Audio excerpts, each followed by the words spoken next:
bahas sama Octaviani tentang etika guru pendidikan anak usia dini. Ini loh, pendidikan ini bertujuan untuk mengetahui etika profesi guru pendidikan anak usia dini di Taman Kanak-kanak di Desa Panda, Kabupaten Banyumas. Responden terlibat termasuk guru untuk populasi target dalam penelitian ini adalah guru TK di Kabupaten Banyumas. Pengumpulan data dilakukan melalui wawancara. Hasil penelitian menunjukkan bahwa dalam etika guru pendidikan anak usia dini berdasarkan Undang-Undang Republik Indonesia Nomor 14, ini ada kajian literaturnya di sini masuk tentang guru dan dosen, juga keputusan Kongres Republik Indonesia Asosiasi tentang Kongres PGRI. Nah ini jadi isinya abstrak ini adalah rangkuman yang penting-pentingnya. Jadi ketika orang membaca jurnal kita itu kita tahu, oh ini tuh mau bahasnya tentang ini loh kayak gitu. Jadi udah bisa kebaca isi dalamnya dari abstraknya itu adalah gambaran dari jurnal kita untuk abstrak. Lalu kalau pendahuluan itu isinya seperti biasa, teman-teman sudah sering ya membuat makalah nih. Bisa apa itu dibuat pendahuluannya sama seperti makalah. Sebenarnya buat jurnal itu sama seperti makalah, cuma ada ditambah kajian literaturnya, pembahasan, sama metode penelitiannya, jadi tambah metode penelitian. Nah, ini pendahuluan. Tahu ya kalau pendahuluan isinya yang terkait dengan apa yang kita bahas. Jadi harus ada nih di pendahuluan tema-tema yang yang teman-teman mau bahas di jurnal itu apa. Jadi harus terkait di pendahuluan. Kemudian kajian literatur. Kajian literatur itu seperti teori-teori yang teman-teman angkat, misalnya menurut ini, misalnya menurut undang-undang atau menurut apa. Jadi ini ada teorinya di kajian literatur review itu. Kemudian tapi untuk kajian literatur itu nggak harus ada definisi, sedikit aja ya teman-teman ya. Nah ini tujuannya. Kemudian metode penelitian. Nah metode penelitiannya apa nih? Nah tujuan penelitian adalah menganalisis etika guru pendidikan anak usia. Tadi kan ada kan di abstrak. Nah beranalisis karena tujuan penelitian ini adalah untuk mengetahui perbedaan antara mengumpulkan data sesuai lingkungan, yaitu antara kondisi yang seharusnya atau yang diharapkan dengan kondisi yang ada. Kondisi yang seharusnya disebut dengan kondisi ideal, sedangkan kondisi yang ada disebut sebagai kondisi real atau kondisi nyata. Responden ini meliputi populasi asalnya, guru pendidikan anak usia dini, hasil tesnya melalui wawancara. Lalu hasil pembahasan ini apa nih? Hasil penelitian ini menemukan bahwa etika profesi guru diuji melalui pengalaman, pengetahuan dan sikap perilaku berdasarkan undang-undang. Ini kan tadi kita ada di atas tuh di abstrak kan ada. Saya bilang abstrak itu adalah rangkuman. Jadi dari pendahuluan ambil sedikit, dari kajian literaturnya ambil sedikit, hasil pembahasannya ambil sedikit, yang pas. Kemudian baru ada hasil pembahasan setelah metode, kemudian ada kesimpulan. Kesimpulan itu adalah berdasarkan yang teman-teman sudah jabarkan tuh di atas, kesimpulannya apa. Jadi kalau abstrak itu seperti rangkuman, kalau kesimpulan itu hasilnya, apa sih hasilnya dari penelitian ini. Jadi teman-teman dibuat kesimpulan. Seperti makalah biasa kalau kesimpulan. Jadi bedanya teman-teman buat jurnal sama buat makalah itu cuma bedanya kalau di makalah kan cuma ada pendahuluan, kemudian pembahasan, kesimpulannya aja 3 sama daftar pustaka 4. Tapi ketika teman-teman buat jurnal itu ditambahin teorinya, kemudian pembahasan, cuma ditambahin 2 kok, teori pembahasan aja. Sebenarnya yang lainnya hampir sama kayak teman-teman membuat makalah. Nah, untuk jurnal itu nggak usah banyak-banyak halamannya, karena jurnal itu idealnya itu cuma 10 halaman. 10 halaman itu sudah sama daftar pustaka dan abstrak. Jadi misalnya abstraknya 1 halaman, daftar pustaka 1 halaman, berarti teman-teman cuma membuat 8 halaman. Jadi kalau jurnal itu jangan yang 20 halaman, 15 halaman, atau apalagi sampai 50 halaman, enggak. Jadi idealnya jurnal itu adalah 10 halaman, itu sudah bisa abstrak dan daftar pustaka. Oke, sampai sini ada yang mau ditanya? Silakan.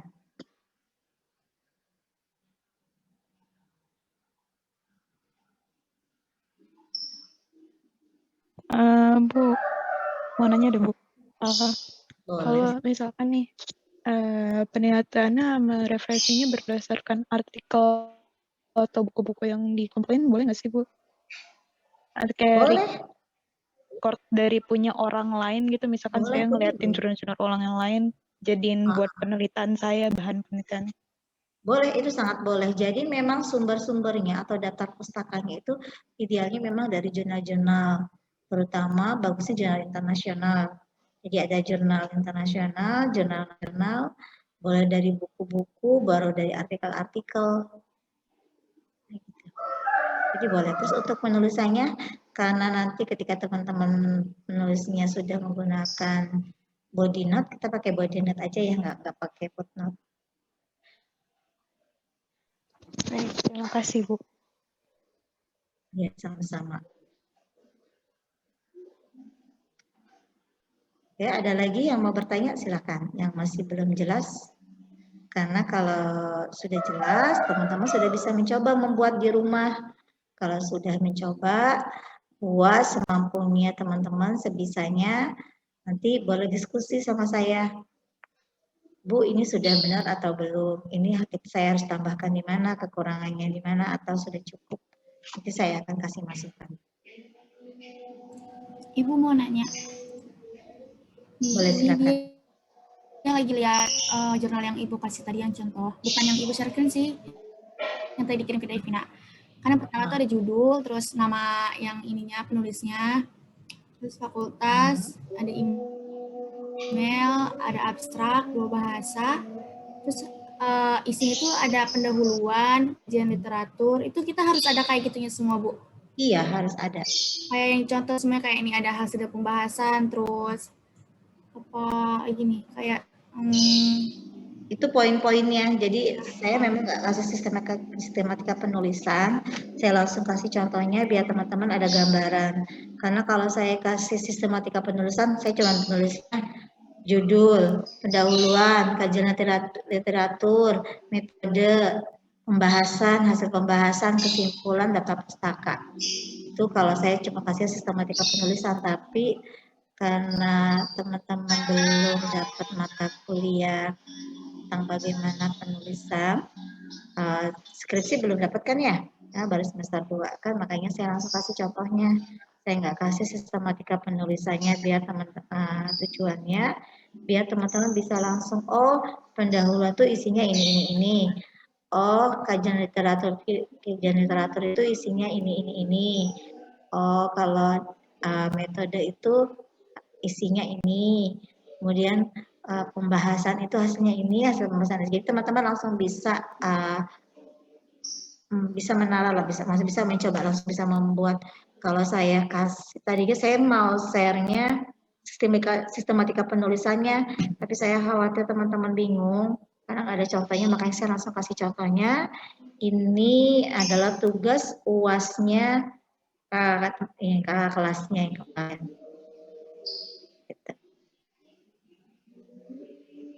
Kalau kita pas mau bikin abstraknya, berarti kita harus nulis isinya dulu, Bu, kayak abstrak baru ditulis terakhir. Soalnya kan abstrak itu kan rangkuman dari setiap poin.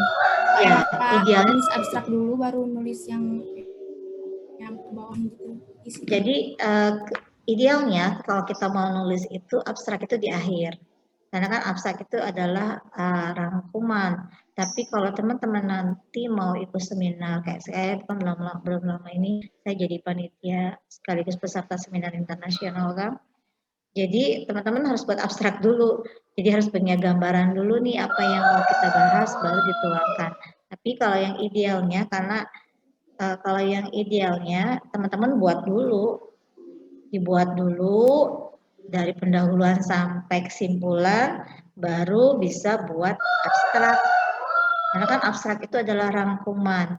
Jadi dari abstrak itu kita yang saya bilang tadi, jadi yang baca jurnal kita nih, yang membaca jurnalnya dia tuh udah tahu, oh dia itu mau bahasnya tentang ini, jadi udah kebaca. Jadi apa yang ada di jurnal, isi jurnalnya ini udah terbayangkan ketika orang itu baca abstraknya kita. Oh dari abstrak, baca abstrak ini jadi orang tuh nggak harus kayak teman-teman itu nanti ketika cari referensi, ketika membuat skripsi atau membuat jurnal-jurnal lagi selanjutnya, jadi teman-teman itu bisa baca dari abstrak. Kalau misalnya abstrak, oh nyambung nih, sesuai nih sama yang saya mau cari, yang saya mau teliti, ambil. Tuh. Jadi udah di abstrak itu udah kebayang, udah orang tuh udah bisa bayangin, oh isi dalamnya itu seperti ini. Oh yang tujuan dia nih peneliti ini mau menjelaskan tentang ini, dia menggunakan metode ini, itu udah kebayang. Ya idealnya teman-teman buat dulu baru buat abstraknya. Terima kasih, Bu. Jangan banyak-banyak ya, halamannya cuma 10 halaman, itu sudah dengan abstrak dan daftar pustaka. Kalau daftar pustakanya 2 lembar, berarti isinya cuma 7 lembar. Kalau misalnya ambilnya kutipannya banyak nih dari berbagai referensi, dari jurnal nasional, internasional, buku maupun artikel-artikel. Artikel boleh kalau misalnya memang artikelnya menurut teman-teman pas, terus sesuai sama judul, diambil aja tapi jangan lupa dimasukkan ke daftar pustaka. Gitu. Berarti paling banyak 10 halaman ya, Bu, paling mentoknya. Oke, 10 halaman sudah semuanya sudah include. Maksudnya udah dengan abstrak, daftar pustaka, udah sampai daftar pustaka 10 halaman. Kalau untuk jurnal idealnya 10 halaman. Ibu mau nanya deh, Bu. Kan misalkan nih, tadi kan Boleh. saya kan bilang referensinya saya berdasarkan jurnal orang gitu penelitiannya. Berarti ini nanti saya metodenya saya bilang bagaimana ya, Bu? Kayak ngejelasinnya sih. Kalau referensi itu beda sama metode.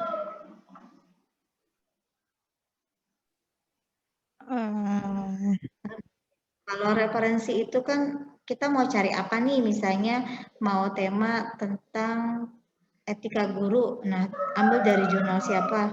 Tapi kalau metode itu beda, kalau metode itu cara teman-teman menelitinya, bukan cara teman-teman mengutipnya, kan beda mengutip sama penelitiannya. Jadi penelitiannya itu menggunakan apa? PTK, penelitian tindakan kelas K, kualitatif itu deskriptif, menggunakan deskriptif, jadi menjelaskan, jadi banyak narasi. Kalau kualitatif, kalau kuantitatif itu lebih banyak kepada hitungan-hitungan SPM, ada rumusnya biasanya. Jadi beda antara mengutip dan metode. Kalau mengutip itu boleh dari jurnal manapun, tapi kalau metode itu teman-teman mau menggunakan metode apa dalam penelitian ini yang teman-teman mau pakai. Kualitatif, kalau misalnya kualitatif, teman-teman bisa kalau kualitatif itu menceritakan.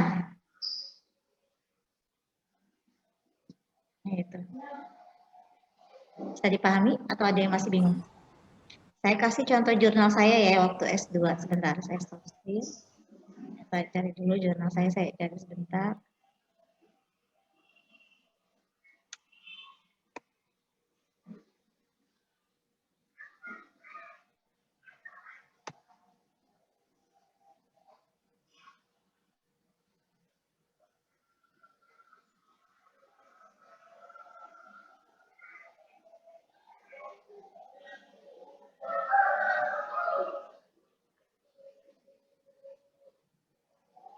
Nah ini jurnal, kebetulan saya sudah ada kurang lebih 8 jurnal yang sudah dibuat. Ini contoh waktu saya S2 aja ini jurnalnya.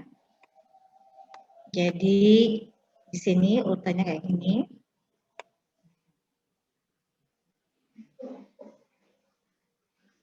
Kita bahas metodenya ya. Karena saya waktu itu penelitiannya menggunakan metode kuantitatif, jadi hitungan-hitungan. Jadi ada tinggi, rendah, karena itu waktu saya membahas tentang multimedia dan animasi interaktif.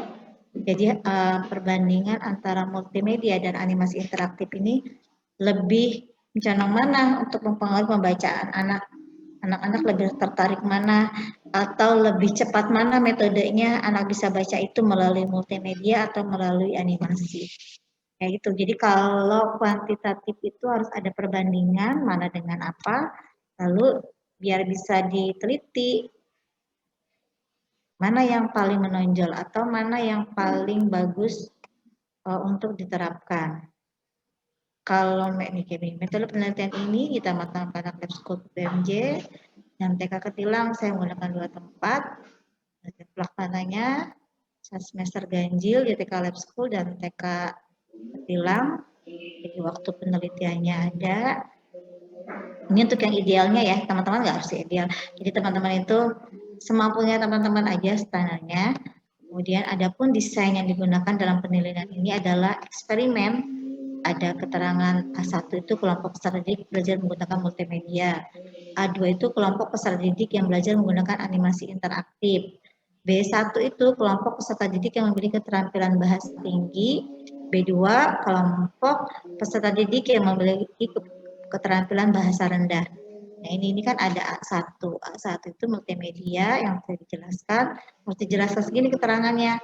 A1 itu apa, A2 itu apa, B1 kan berarti di sini adalah berarti kelompok anak yang belajar menggunakan multimedia, B1-nya kelompok anak yang ini berarti adalah tinggi. B1 kan tinggi kan, kelompok peserta didik dengan bahasa tinggi, kalau B2-nya rendah. Nah ini kalau penelitian kuantitatif. Contohnya. Kalau ini yang sudah diterbitkan izinnya. Bentar saya kasih contoh lagi.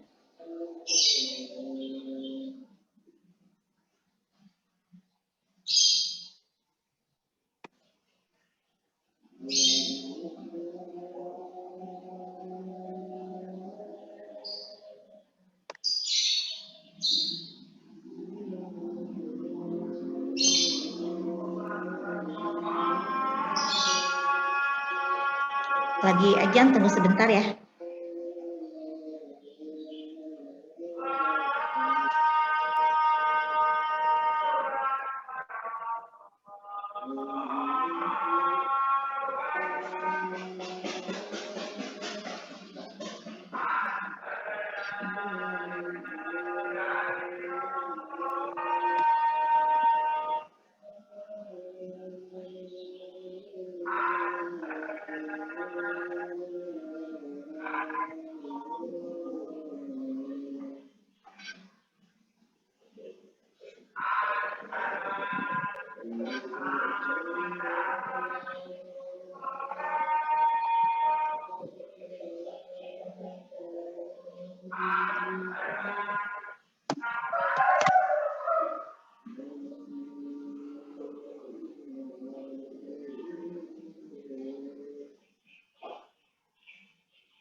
Oke, teman-teman.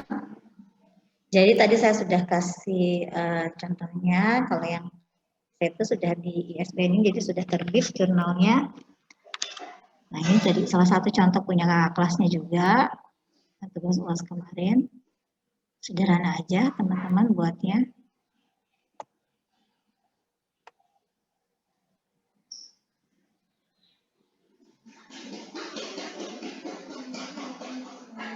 Ini kuantitatif kalau yang ini.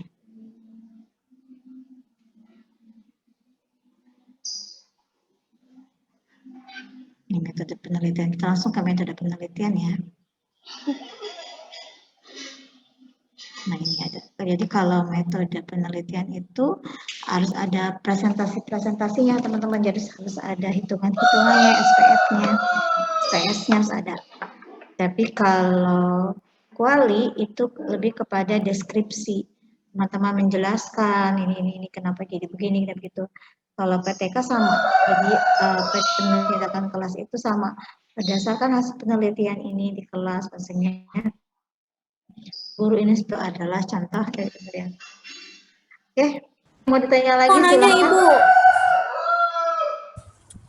Ya, Ibu, siapa? aduh, Silakan. Ibu, kalau metode yang saya pakai misalnya kualitatif itu kan nggak ada hitung-hitungan, tapi kan kata Ibu tadi kayak cerita gitu ya, kayak deskripsi gitulah istilahnya.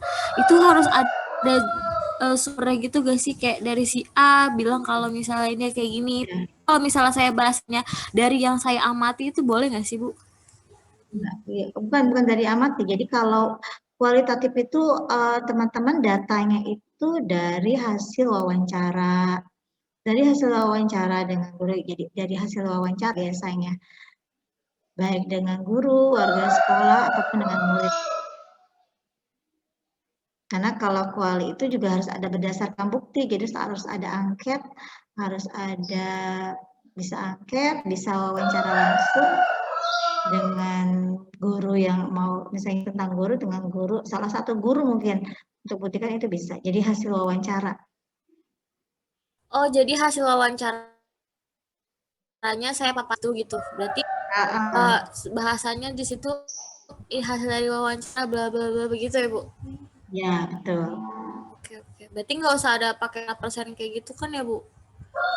Nggak usah. Kalau peran ini kalau pakai kuanti, kalau kuali itu nggak usah.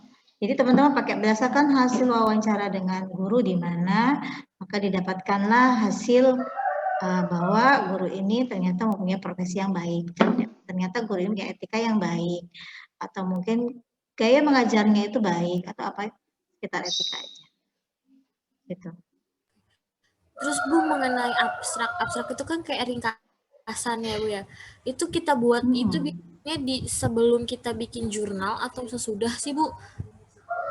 Kalau idealnya kita itu sesudah membuat jurnal, itu idealnya.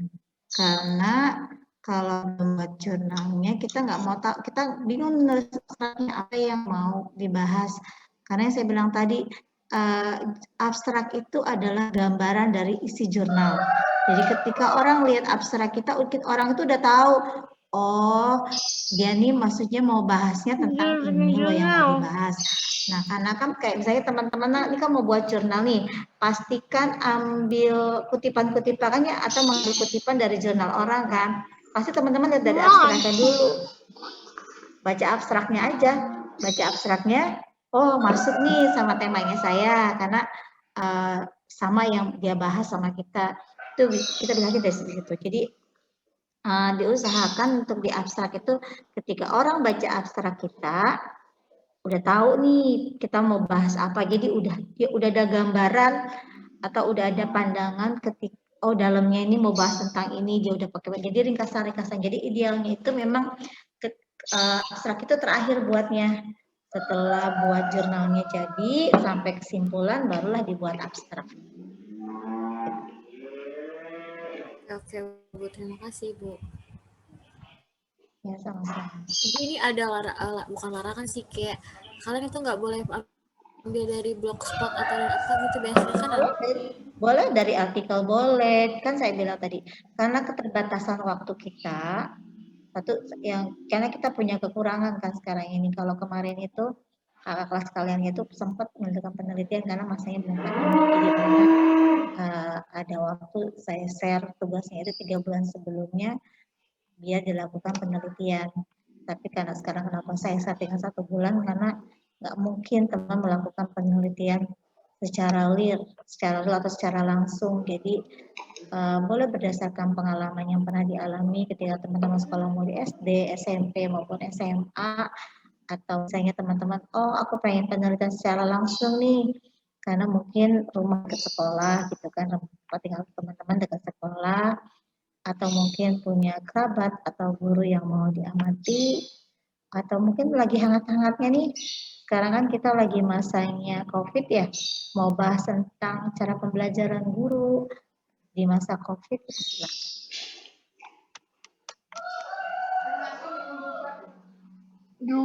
Oke, Ibu paham. Jurnal etika. Insya Allah, Bu. Ya, dibuat dulu, nanti kalau misalnya ada yang kurang paham, minggu besok kita bahas lagi. Jadi teman-teman coba aja buat dulu, dicoba, dipelajarin. Tadi saya sudah kasih contohnya. Contohnya itu ada yang penelitian kualitatif, ada yang kuanti, ada yang PTK.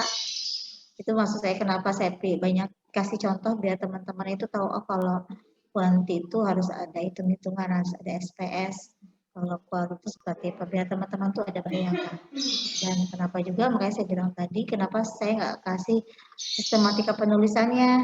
Karena kalau saya kasih sistematika penulisannya, nanti teman-teman akan bingung. Tapi nanti ketika di soal UAS-nya, saya akan tulis sistematika penulisannya seperti apa. Ibu, berarti kita habis bikin jurnal ini, kita ada soal UAS juga, Bu? Enggak, ini aja. Alhamdulillah. Ya, UASnya cuma buat ini aja. Tapi kalau Salma mau ada tugas sendiri, buat Salma boleh, nanti saya buatin soal. Enggak, jadi tugas UASnya ini aja, cuma buat jurnal. Waktunya 1 bulan ya. Karena kan kalau nggak salah perkiraan UAS kita 19 sampai 20 atau di akhir Juli. Pokoknya saya belum dapat jadwal UASnya Bu, kapan. masih lama, Bu. Aduh. Yang agak lama, Bu, waktunya, Bu. Tergantung jadwal UASnya dari kampus. Kalau jadwal UASnya September, ya September nggak apa-apa dikumpulkannya. Amin. Jadi nggak mungkin September kan udah masuk perkuliahan tahun ajaran baru kan. Santai aja, karena ini teman-teman saya kasih contoh yang sederhana aja, yang nggak harus yang idealnya jurnal. Jadi semampunya teman-teman membuat, boleh lihat dari contoh jurnal-jurnal yang lain juga boleh. Yang nggak boleh itu teman-teman ada nih jurnal yang pas cuman ganti nama aja, itu yang nggak boleh. Pasti nanti saya tahu kalau misalnya teman-teman cuma mau ganti judul, maksudnya cuma ganti nama pengarang aja. Misalnya teman-teman cari jurnal nih, terus oh saat judulnya bagus nih, udah ganti namanya aja. Karena semester kemarin pun ada yang kayak gitu. Jadi cuma ganti nama pengarangnya aja. Judulnya punya orang, itu nggak boleh.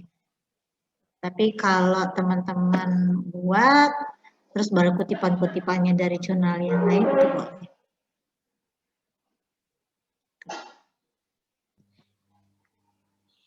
Oke, Ibu. Gimana, ada lagi yang mau ditanya?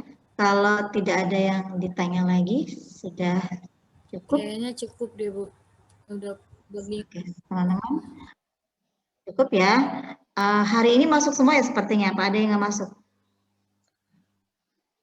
Ada yang izin saya? Andin, Bu, Andin tadi masuk, cuma kayaknya dia jaringannya terus tiba-tiba ya. Tapi kayak semuanya kan di sini cuma ada 20 berapa kelas? 22 orang, Bu, yang sekarang. 22. Berarti cuma satu yang keluar ya kan? Ini 22 sudah sama saya. Satu orang. Berarti mau dianggap masuk semua atau bagaimana? Kayaknya masuk semua. Ajis ada. Syarina juga ada. Kayaknya masuk semua. Tadi ada banyak sih, Bu. Mungkin jaringan biasa, Bu. Oke, terima kasih kalau gitu teman-teman. Sekali lagi terima kasih tadi buat kelompok 9 yang sudah presentasi. Terima kasih buat teman-teman yang sudah aktif di perkuliahan kita pada hari ini. Tadi kita sudah sama berdiskusi tentang teori-teori kepribadian. Tadi kita juga sudah diskusi tentang tugas UAS kita.